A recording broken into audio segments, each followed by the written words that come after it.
ఒకప్పుడు వేల కోట్లకు అధిపతి, ఆకాశమంత ఎత్తులో నిలబడ్డ 36 అంతస్తుల భవనం, కనుసైగ చేస్తే పనులు చేసిపెట్టే పనివాళ్లు. ఆయనే విజయ్ పద్ సింఘానియా, రేమండ్ సామ్రాజ్యపు రారాజు. తన కొడుకు గౌతమ్ సింఘానియా మీద ఉన్న అమితమైన ప్రేమతో 2015లో తనకున్న 1000 కోట్ల విలువైన షేర్లను, ఆస్తులను కొడుకు పేరున రాసిచ్చారు. తన వారసుడు తనను కళ్లల్లో పెట్టుకుని చూసుకుంటాడని ఆ తండ్రి ఆశించాడు.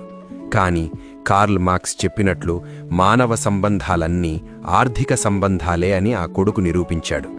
ఆస్తి చేతికి రాగానే తండ్రి బరువుగా మారాడు. ఏ ఇల్లైతే తన కొడుకు కోసం కట్టించారో ఆ ఇంటి నుండే ఆ తండ్రిని గెంటేశారు.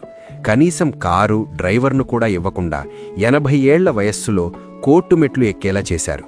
ఒకప్పుడు దేశాన్ని ఏలిన వ్యాపారవేత్త నేడు అద్దె ఇంట్లో ఉంటూ న్యాయం కోసం యుద్ధం చేస్తున్నారు.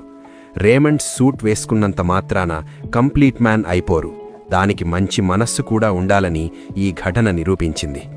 తల్లిదండ్రులారా, మీ పిల్లలను ప్రేమించండి, తప్పులేదు. కాని మీ వృద్ధాప్యానికి భరోసా ఇచ్చే ఆర్థిక కర్రను మాత్రం చేజార్చుకోకండి.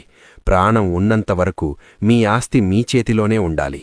ఎందుకంటే కలియుగంలో ప్రేమలు, ఆస్తులు ఉన్నంతవరకే.